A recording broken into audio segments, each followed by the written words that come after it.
السلام عليكم ورحمة الله وبركاته. بسم الله الرحمن الرحيم. الحمد لله رب العالمين، والصلاة والسلام على رسول الله محمد الأمين، وعلى آله وصحبه أجمعين. وحياكم الله وبياكم أيها الإخوة والأخوات في هذا اللقاء الطيب المبارك، والذي أسأله سبحانه وتعالى أن يجعله خالصا لوجهه الكريم.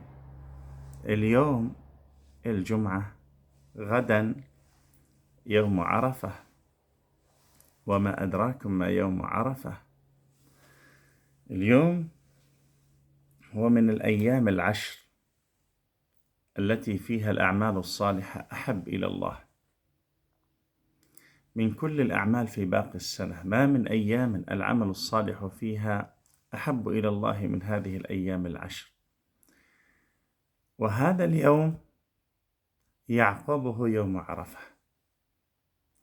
هنيئا لمن استثمر هذه الأيام المباركات. يجتمع عندنا اليوم يوم الجمعة، ساعة الجمعة، والصيام لمن كان صائما، وأنها في الأيام الفضيلة الرائعة. وغدا يوم عرفة. أنا سأتحدث في هذه العجالة عن شيء من فضائل يوم عرفة، وكذلك إيش البرنامج المقترح، وقصة جميلة تسعدكم وتفرحكم. فضائل يوم عرفة، طبعا هو يوم الحج الأكبر. الله يباهي بالعباد الملائكة. أفضل الدعاء، يقول النبي صلى الله عليه وسلم: خير الدعاء دعاء عرفة، أفضل الدعاء دعاء عرفة. يوم عرفة هذا يوم جليل يتجلى الله فيه للعباد، يوم أتم الله فيه الدين، يوم صيامه يكفر سنتين، السنة السابقة والسنة اللاحقة. المحروم من حرم فضل هذا اليوم الجليل. إياكم ثم إياكم أن تفرطوا في هذا اليوم، ولا في هذا اليوم العظيم اللي هو غدا عرفة، ولا تفرطوا في يوم الجمعة. احنا اليوم يوم الجمعة. طيب يا شيخ، أعطينا برنامج ليوم عرفة. أول برنامج، أول نقطة، التفرغ. فرغوا أنفسكم في هذا اليوم الجليل. فرغوا أنفسكم من الأشغال، ثم أصدقوا بتوبتكم إلى الله. يا رب، إذا كان في بيني وبين نفسي ذنوب أنت تعلمها، اللهم اعصمني منها، اللهم اغفر لي. يا رب، أنا داخل إليك تائب. توبة الصادقة والنية. لا بد أن يعقد الإنسان نيته أنه سيحيي نهار رمضان، سيحيي نهار عرفات بكل الطاعات. النية، أن ينوي الإنسان، خلاص يعقد العزم. ثم الإنسان من أول النهار وهو ولسانه يشتغل بالذكر. أنواع الذكر، أنواع الذكر. يبتعد عن الملهيات، المشغلات، الجوالات، إلا فيما فيه طاعة الله سبحانه وتعالى. متى يبدأ الدعاء؟ الدعاء يبدأ من بعد صلاة الظهر. هذا يسمى عندنا بعد الزوال، العشي، بعد صلاة الظهر. ابحث عن مكان خال، وإن استطعت أن تكون صائما فهذا أفضل، حتى نجمع ساعة الإفطار. ابحث عن مكان خالي، هلل وسبح واستغفر وحوقل. هذا برنامج مقترح وسهل، ما هو صعب. اختلي بالله، اقرأ شيئا من القرآن الكريم، طبعا كله بالتدبر، كله بالوعي، كله على درب اليقين. اطلبه. كان النبي صلى الله عليه وسلم يتوجه إلى القبلة ويرفع يديه يدعو حتى تغيب الشمس عليه الصلاة. تخيل، يدعو واقف وهو يدعو الله. هذا رسول الله، لأنه عرف شرف الزمان. والسلف ابن عباس وعمرو بن حريث والليث بن سعد ويحيى ابن معين كانوا يحيون يوم عرفة في المساجد، يعني يذهب إلى المسجد ويجلس ويستمرون بالذكر وهم مو بعرفات، في الأمصار، يعني في بلادهم ويدعون الله. فندعو الله في هذا اليوم. وأكثف الدعاء عند الإفطار لما نكون صايمين. أنا ماذا أريد أفضل من أن يكفر الله السنة السابقة واللاحقة؟ عند الإفطار، وللصائم دعوة لا ترد. وين؟ حين يفطر أو عند فطره دعاء. فنستمر في الدعاء والطلب حتى يؤذن المؤذن.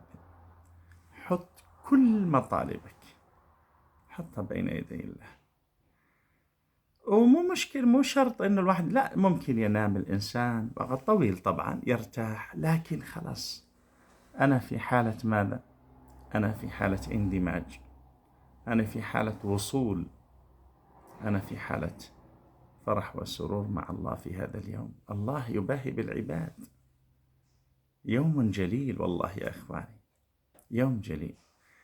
القصة، يعني هذا برنامج مقترح يعني، فأنت هو البرنامج بالنهاية أنت تحدده، لكن الله يريد قلبك. الله يريد قلبك. حدد مطالبك، ماذا تريد؟ اجلس مع الله، كلمه، حدثه، قل له ما في نفسك. القصة، إحدى الأخوات تواصلت معي قبل أكثر من سنة. هذه الأخت عندها 4 من البنات، كلهن كبار، وتقول: والله يا شيخ ما طرق بابنا أحد، بس إنه ممكن يجي يشوف واحدة من البنات للزواج. تقول: والله يا شيخ يعني أنا أرملة وهن يتيمات وأخوه صغير يعني. وتقول: يا شيخ، قلت لها: اسمعي، شرحت لها عن درب اليقين وكذا وكذا وإلى غير ذلك، وكانت يعني وأذكر طبعا هي ذكرتني طبعا بعدين أنني قلت لها: استثمري يوم عرفة، لأنه هي التواصل كان قريبا من يوم عرفة، يعني قلت مقبل علينا يوم عرفة، فاستثمري. هذا عرفة الماضي، ولا أدري والله راح الموضوع حتى قبل تقريبا ممكن 2 أو كذا، المهم يعني من بعد رمضان. هي تواصلت معي، قالت: يا شيخ السلام عليكم، وذكرت أنا أتابع مقاطعك وأنا وجزاك الله خير، والله يا شيخ أحببت أن أشكرك وأحببت أن كذا. قلت لها: على ماذا؟ قالت: يا شيخ الله يسر أن جميع بناتي والحمد لله قد تزوجن، بقي واحدة الآن، هي احنا نسميها كتب الكتاب، ولسه ما صار يعني زفاف ودخول، يعني 3 خلاص وواحد. قلت لها: أنت؟ قالت: أنا. قلت: إيش القصة؟ قالت: والله يا شيخ أنني كنت أنا مرسل مقطع عن عرفات وكذا، قالت: قمت به كما هو، وصدقت في لجوئي إلى الله، وكنت أكلم الله أقول يا ربي إذا في تعطيل إنك تصرفه، يا ربي كذا، يا ربي يا ربي يا رب. تقول والله إني أتكلم بسجيتي، وهي سيدة كبيرة، وتقول وأنا لا أحفظ مثلا ألفاظ الأدعية، تقول أنا لا أحفظ هذه الألفاظ، لكنها تحدث الله بلسان قلبها لا بلسان فكيها. قالت واجتهدت والحمد لله في الدعاء في يوم عرفة حتى غابت الشمس. قالت طبعا وأنا استمريت طبعا والحمد لله على درب اليقين، واستمريت على الخلوة، واستمريت على رب اغفر لي وتب علي إنك تواب رحيم والحوقلة والصلاة على النبي صلى الله عليه وسلم.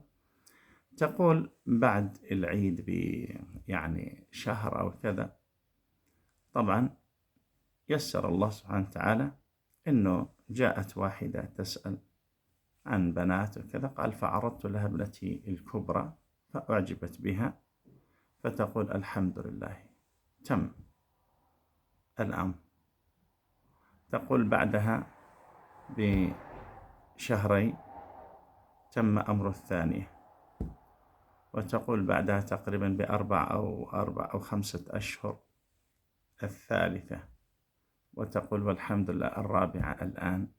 يعني مكتوب الكتاب، نسمي احنا بالأردن وهي من الأردن، مكتوب الكتاب ولسه ما صار الزفاف، فقط يعني عبارة عن ترتيبات.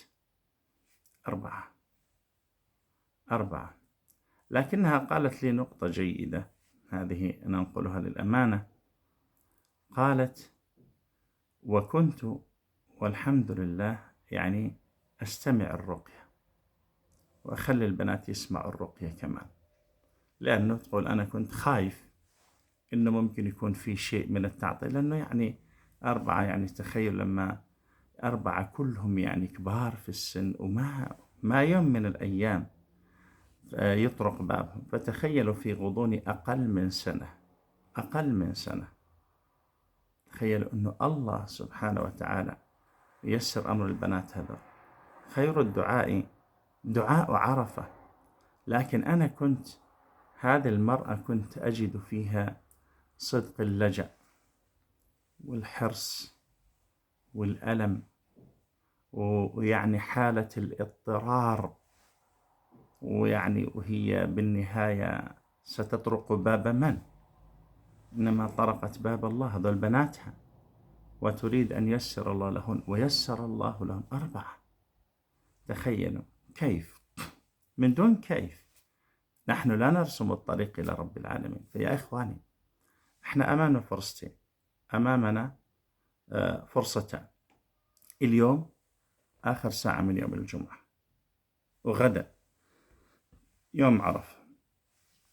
اللي حب يستثمر يتفضل، واللي ما يريد وما ربك بظلام للعبيد. بالنهاية التغيير قرارك أنت، الاستجابة قرارك أنت اللي تقرر إنه بدك الله سبحانه وتعالى يستجيب لك ولا لا. واحد يقول كيف؟ نعم، في ناس يدعو هو ساهي وغافل وخايف وقلق ومضطرب، هذا ما بده استجابة. لو أراد استجابة لصلح دعاءه 100%. أسأل الله أن يجعلنا وإياكم ممن يستمعون القول فيتبعون أحسنه. والسلام عليكم ورحمة الله وبركاته.